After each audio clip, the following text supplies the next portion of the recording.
no debe ser el discurso adecuado, toda vez que atenta contra los derechos humanos. Es un desconocimiento total de los derechos humanos. Hasta el peor de los criminales tiene derecho a tener un juicio justo antes de. Y me refiero a esto porque estamos enjuiciando antes de que alguien cometa un delito.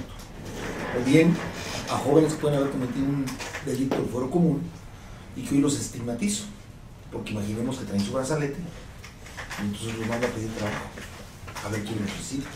¿Cómo está? Y la otra del arco es bien. triplemente peor. ¿Por qué triplemente peor? Porque la Constitución dice que yo puedo transitar libremente por todo el país. Y entonces hoy me dice que me va a poner un cerco para que cuando yo ingrese a Guanajuato me chequen mis placas y vean quién entró y quién salió y cómo entró y cómo salió y empezar a revisar. Y esta es la venta de una psicosis de que tenemos el crimen organizado encima. Entonces, pues me parece terrible que ellos lo tomen así, porque hay responsables de la seguridad.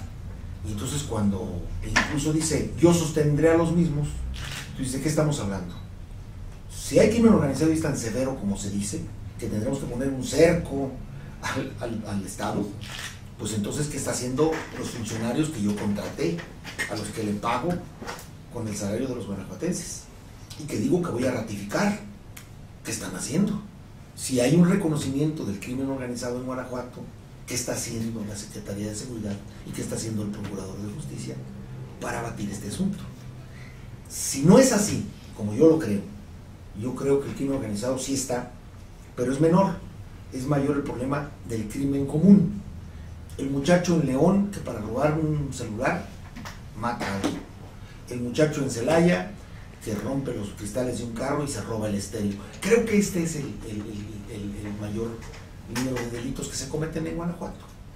Y que entonces la acción, pues no puedo tasarla como crimen organizado, sino debo revisar que el asunto es de otra índole. Y luego, pues debo estar muy atento del asunto de derechos humanos.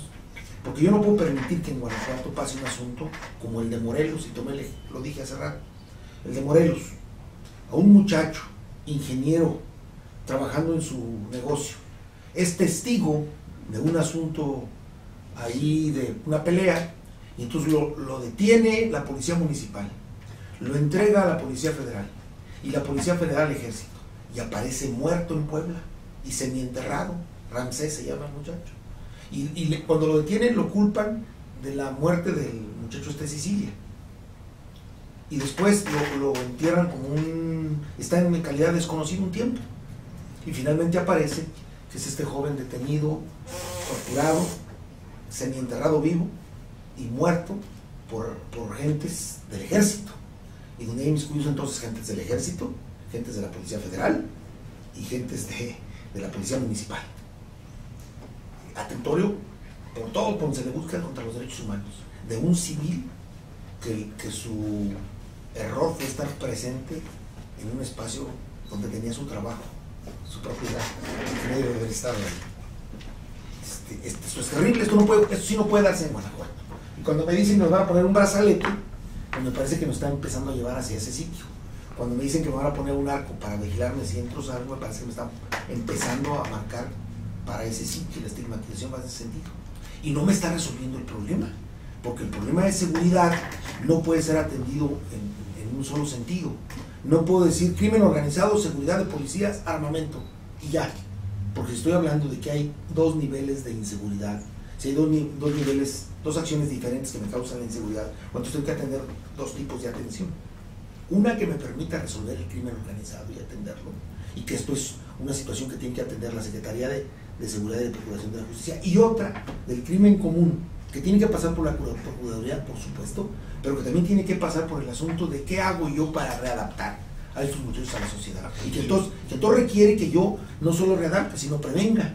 Y entonces la forma de prevenir es cómo hago con el joven que hoy deserta de la secundaria y de la preparatoria, porque somos el primer lugar en deserción de preparatoria y de secundaria, y en el caso de Celaya tenemos plazas suficientes para que todos estén, así arroja la vista, hay instituciones suficientes para que todos los jóvenes de Celaya estuvieran en la escuela, pero está abandonada la escuela.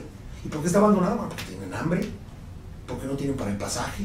Entonces yo necesito crear condiciones diferentes. ¿De dónde? Pues del dinero público. Yo tengo que crear un sistema de beca en ley para que no se otorgue a unos sí y a otros no. No de beca préstamo, porque entonces al rato voy a tener una sociedad endeudada por años. No, de beca directa, que permita que el muchacho esté en la escuela. Yo veré cómo hacemos para reorientar el gasto público y que genere las condiciones para tener este dinero. Yo cito 2 cifras solamente. El anterior gobernador tuvo 25,000 millones. Eso fue su presupuesto. El que acaba de dejarnos tuvo 55,000 millones. Ahí habrá que revisar. Y cuando yo digo gasto tanto en seguridad, pues entonces habría que pensar cuánto gasto en el combate al crimen organizado y cuánto gasto en la prevención del crimen común. Y el gasto en la prevención del crimen común debe ser dedicado para estas becas.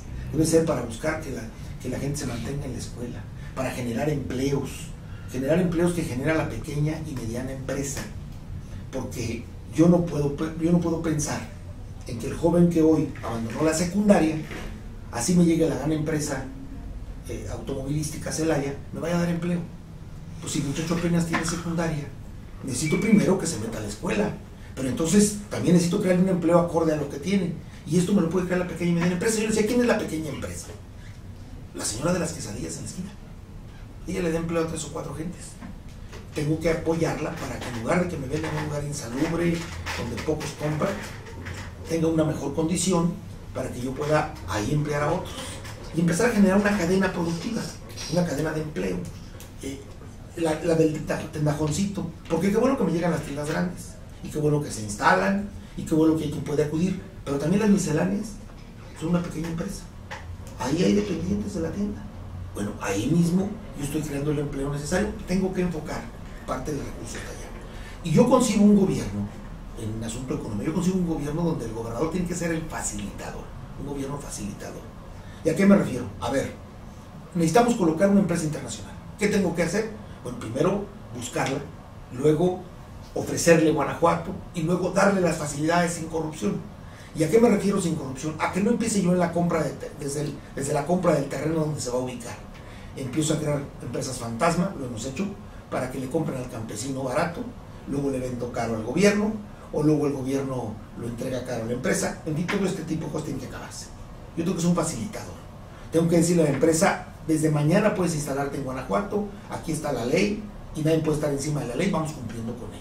Tienes que hacer un estudio de impacto ambiental, y si tu compromiso es porque contaminas, apoyarme para que hoy la contaminación sea abatida en otros lugares, pongámoslo en el documento de convenio y de contrato, y hagamos el trabajo. Entonces te tengo que facilitar para que te instales en una empresa, y si tengo que apoyarte y buscar que haya sesiones fiscales y que haya revisión del 2% de la nómina y todo esto, revisémoslo, veamos, porque esa es parte de la facilidad, de un gobierno facilitador, ¿verdad? Pero al mismo tiempo, de los recursos que ya tengo, ¿cómo le hago para que la pequeña y mediana empresa empiece a generarme los empleos? Porque la estadística dice que de cada 10 empleos que se crean en Guanajuato, 6, 7 se crean por la pequeña y mediana empresa. Entonces, qué bueno que llegue la empresa grande y me crea 3 o 4. Y qué bueno que yo pueda facilitarle y apoyarle y crearle condiciones de seguridad, de ponerle gente, escuelas para que la gente se prepare y tenga el capital humano que él va a ocupar ahí. Y tengo que hacerlo, pero eso es más tardado. Y la otra es, en este momento yo tengo que empezar a atender a la pequeña y mediana empresa para que me genere empleos de ya para esos jóvenes. Y luego tengo que obligarlos de alguna manera, así con la palabra obligarlos de alguna manera, que bien puede ser con esto, con entregarles una beca que puede ser por trabajo, una beca que puede ser, a ver muchacho, vas a entrar a la preparatoria, no tienes manera de salirte de ella, aquí está tu pago, a cambio de, no solo de que estudies, también de que hagas este trabajo social. ¿Cuál puede ser? Pintar escuelas, pintar los jardines, podar los jardines, en fin, esto habría que revisarlo.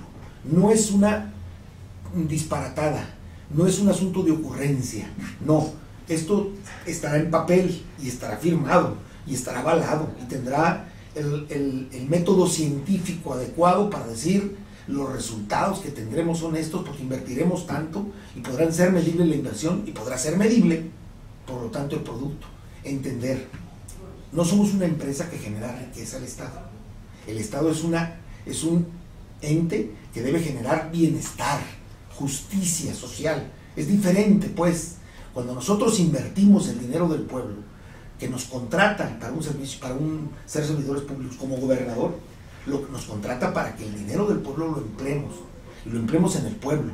Y con ese dinero no se trata de generar un gobierno rico y que diga, tengo tanto en las arcas y estoy haciendo así, no endeudo tanto. No, se trata de decir, este gobierno utilizó el dinero en el pueblo y ha generado tales condiciones de justicia, de equidad, de bienestar, de tales condiciones. Los guanajuatenses hoy viven mejor porque su dinero fue utilizado de esta manera. Entonces, eso es lo que tenemos que hacer. Si no lo hacemos así, estamos haciéndolo mal. Si no tenemos respeto por los derechos humanos, no vamos a hacer bien las cosas. Si no empezamos a crear una atmósfera social diferente entre todos los que estamos en esto, no vamos a conseguir que el Guanajuato sea mejor.